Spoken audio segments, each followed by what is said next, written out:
ጌታቸው አሰፋ ልጆች ዛሬ እሱ አስመራ በመግባቱ ምክንያት ምጽዋን ሊጎበኙ ነገና እሁድ እዚያ ነው የሚውሉት። ከዚያ በኋላ ወደ አሜሪካን ሀገር ይመጣሉ። ልቡን ይታከማል። ከዚያ በኋላ የፖለቲካ ስራ ይሰራል። ፎቶውን እናወጣለን። የጌታቸው ፎቶውን ካወቃችሁ ማንኛውም ዲያስፖራ ስለሚያውቀው ይከታተለዋል። ወንጀለኛ ነው። በተገኘበት መታሰር ነው ያለበት። እጅግ በጣም ጥቂት ነገር ብቻ የሚታወቅላቸው ድምጻቸውን ፎቶአቸውንና ማንነታቸውን ለዘመናት የደበቁት የኢትዮጵያ ብሔራዊ መረጃና ደህንነት አገልግሎት የቀድሞ ኃላፊ አቶ ጌታቸው አሰፋ በሀገሪቱ የፖለቲካ ታሪክ ውስጥ ስማቸው እጅግ ገናና ነው። ቢቢሲ የድሮ የትግል አጋሮቻቸውን የሥራ ባልደረቦቻቸውን በመጠየቅ ከቢቢሲ የዜና ክትትልና ክምችት ክፍል እንዲሁም በዓለም አቀፍ ደረጃ ሚስጥሮችን ይፋ ከሚያደርገው ዊክሊክስ የተገኙ መረጃዎችን በማሰባሰብ የዚህን ሚስጥራዊ ሰው ታሪክ እንዲያስፍሩታል። ይህ ኢትዮ አዲስ ሚዲያ ነው። ኢትዮ አዲስ ሚዲያን ሰብስክራይብ፣ ቪዲዮውን ደግሞ ላይክ እና ሼር በማድረግ ጥቂት ደቂቃዎችን ከኛ ጋር እንድትቆዩ በአክብሮት እንጋብዛችኋለን። ታሪካቸው የሚጀምረው በ1940ዎቹ መጨረሻ ላይ ነው። በመቀሌ ከተማ ቀበሌ 14 በተለምዶ እንደ አባይ ፍቃዱ በሚባለው ሰፈር ተወለዱ። እስከ 8ኛ ክፍል እዚያው መቀሌ ከተማሩ በኋላ 9ኛ ክፍልን ለመማር ወደ አዲስ አበባ በማቅናት ትምህርታቸውን በታዋቂው ዊንጌት ትምህርት ቤት መከታተል ጀመሩ።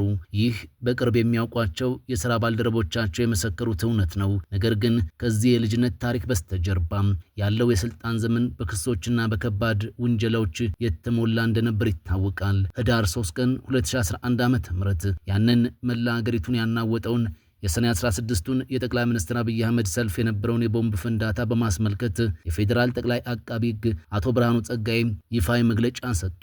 በዚህ መግለጫቸውም ወንጀሉን በዋናነት የመሩትና በገንዘብ የደገፉት የብሔራዊ ደህንነትና መረጃ ኤጀንሲ የቀድሞ ኃላፊ አቶ ጌታቸው አሰፋ ናቸው በማለት በቀጥታ ጣታቸውን ወደ አቶ ጌታቸው ቀሰሩባቸው። እርሳቸውን በመክሰስ ረገድ የፌዴራል መንግስቱ ብቻ አልነበርም። የጠቅላይ ሚኒስትር አብይ አህመድን የመጀመሪያዎቹን 100 ቀናት አስመልክቶ ሐምሌ 5 ቀን 2010 ዓ.ም መግለጫ የሰጡት የቀድሞው የሶማሌ ክልል ፕሬዝዳንት አቶ አብዲ መሐመድ ስለ ጌታቸው አሰፋ ሲናገሩ ጌታቸው ሙሰኛ፣ ሌባና ራስ ወዳድ ነው፣ አዲስ አበባ ላይ ተቀምጦ የክልል መስተዳደሮችን ይሾማል ሲሉ በምሬት መናገራቸውን እናስታውሳለን።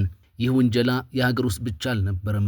ውቅያኖሶችን ተሻግሮ ዋሽንግተን ዲሲ ደርሷል። የቀድሞው የአሜሪካ ኮንግረስ አባል ማይክ ኮፍማን ለአሜሪካ የውጭ ጉዳይ ሚኒስትር ማይክ ፖምፒዮና ለግምጃ ቤት ኃላፊው ስቲቨን ሙንሽን በጥቅምት 13 2010 ዓ.ም በጻፉት ደብዳቤ ላይ ይህንን ብለው ነበር። አቶ ጌታቸው አሰፋ በርካታ ንጹሃን እንዲገደሉ፣ እንዲጠለፉ፣ እንዲሰቃዩ፣ እንዲጉላሉ፣ እንዲታሰሩና ከሀገር ተሰደው እንዲሄዱ አድርጓል። በየትኛውም መስፈርት አቶ ጌታቸው ወንጀለኛና የሰብአዊ መብት ጥሰት እንዲፈጸም ያደረገ ወንጀለኛ ሰው ነው ብለው ተናገሩ።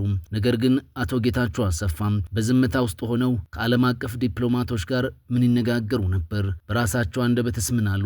የዊኪሊክስ ሚስጥራዊ መዝገብስ ምን አስደናቂ እውነታዎችን አጋለጠ? የሚለውን አሁን አንድ ባንድ እንመለከታለን። ከመቀሌዋ እንደ አቦይ ሰፈር ተነስተው የአሜሪካን ባለስልጣናት እስከ ማንቀጥቀጥና የኢትዮጵያን የደህንነት መዋቅር ከጀርባ ሆነው እስከ መምራት የደረሱት የዚህ ሚስጥራዊ ሰው ሙሉ ታሪክ ምን ይመስላል የሚለውን እንመለከታለን። ስለ ቀድሞው የመረጃና ደህንነት ኃላፊ አቶ ጌታቸው አሰፋ የሚታወቀው ነገር እጅግ በጣም ጥቂት ነው። ስለ ግለሰቡ መረጃ ለማግኘት ቢቢሲ የቀድሞ የትግል አጋሮቻቸውን እንዲሁም የሥራ ባልደረቦቻቸውን ጠይቆ ተከታዩን መረጃ ሰጥቶናል። አቶ ጌታቸው አሰፋ በ1940ዎቹ መጨረሻ ላይ በመቀሌ ከተማ ተወልዷል። ቀበሌ 14 በተለምዶ እንዳቦ የሚባል ሰፈር እንደተወለዱ በመግቢያችን ላይ አንስተናል። እስከ 8ኛ ክፍል እዚያው መቀሌ ከተማሩ በኋላ 9ኛ ክፍል ሲደርሱ ወደ አዲስ አበባ መጡ።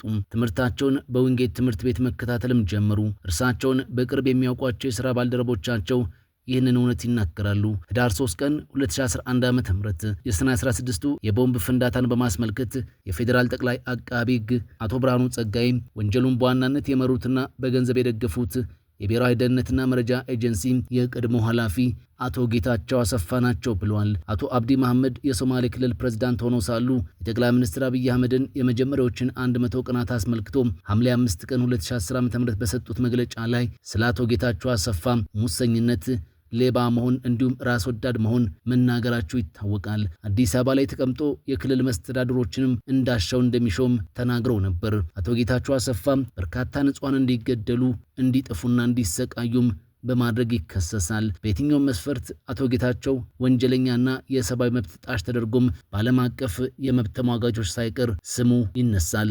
የኤርትራ መንግስት በተባበሩት መንግስታት የጸጥታው ምክር ቤት የተጣለበትን ማዕቀብ ተከትሎ የኢትዮጵያና ሱዳን አዋሳኝ ድንበርን የአሸባሪዎች መፈንጫ ለማድረግ እየጣረ ነው። ይህንን ያሉት አቶ ጌታቸው አሰፋ ናቸው በማለት የውጭ ጉዳይ ሚኒስቴር ድረገጽ ታህሳስ 2002 ዓ.ም ላይ ጠቅሷቸውም ነበር። አቶ ጌታቸው በወርሃ ሰኔ አዲስ አበባ ላይ ከአሜሪካው ልዩ መልእክተኛ ዶናልድ ያማሞቶ ጋር ፊት ለፊት ተገናኝተው ተወያይተውም ነበር። አቶ ጌታቸው እንደ ኦሮሞ ነጻነት ግንባርና የኦጋዴን ብሔራዊ ነጻነት ግንባር የመሳሰሉ ሰርጎ ገባ አማጽያን ዙሪያ አሜሪካ ያላትን አቋም ኢትዮጵያ ማወቅ ትሻለች ብሏቸውም ነበር። ሰኔ 1 ቀን 2001 ዓ.ም አቶ ጌታቸው አሰፋ በወቅቱ በኢትዮጵያ የአሜሪካ አምባሳደር ከነበሩት ኢሪቭ ሂክስን ጋር ለ4 ሰዓታት የቆየ ውይይትም አድርገዋል። በውይይታቸው ወቅት የኦነግና ኦብነግ እንቅስቃሴ ለኢትዮጵያ ውስጣዊ ደህንነት አስጊ ስለመሆኑ የአሜሪካ ድምፅ ሚዛናዊ ያልሆነ ዘገባ፣ የቀድሞ የህወሓት አባልና የመከላከያ ሚኒስትር የነበሩት የአቶ ስዬ አብርሃ በተቃዋሚነታቸው ውስጥ ተጽዕኖ ፈጣሪነታቸው እየጨመረ መምጣቱ እንዳሳሰባቸው ለአምባሳደሩ መግለጻቸው ዊኪሊክስ አስነብቧል። በተጨማሪም አቶ ጌታቸው ምርጫ 97ን ተከትሎ የአዲስ አበባ ከተማ ከንቲባ ሆነው ተሾመው የነበሩትን ዶክተር ብርሃኑ ነጋ ጽንፈኛ ብለው መጥቀሳቸውን ዊኪሊክስ አጋልጧል። አፈትልከው የወጡ የዊኪሊክስ መረጃዎች እንደሚያሳዩት ከሆነ አቶ ጌታቸው አሰፋ ኢትዮጵያ ከአሜሪካ ጋር ያላት ግንኙነት አይዋጥላቸውም ነበር። ጥቅምት 26 ቀን 2002 ዓ.ም አቶ ጌታቸው አሰፋን የያዘ በወቅቱ የውጭ ጉዳይ ሚኒስትር በነበሩት በአቶ ስዩም መስፍን የሚመራ የልዑክ ቡድን ወደ አሜሪካ አቅንቶ ከውጭ ጉዳይ ሚኒስትሯ ሂላሪ ክሊንተን ጋር ተወያይቶም ነበር። በውይይቱ ላይ የጸጥታ ትብብር፣ ዲሞክራሲ አስተዳደርና የምጣኔ ሀብት ሪፎርም ጉዳዮች ለውይይት ቀርበውም ነበር። ሂላሪ ክሊንተን የአፍሪካ ቀንድ ያለመረጋጋት ለኢትዮጵያ ሌላ ጫና እንደሆነ በመጥቀስ በሁለቱ ሀገራት መካከል ያለውን የጸጥታ ትብብር አድንቋል ይላል የዊኪሊክስ መረጃ።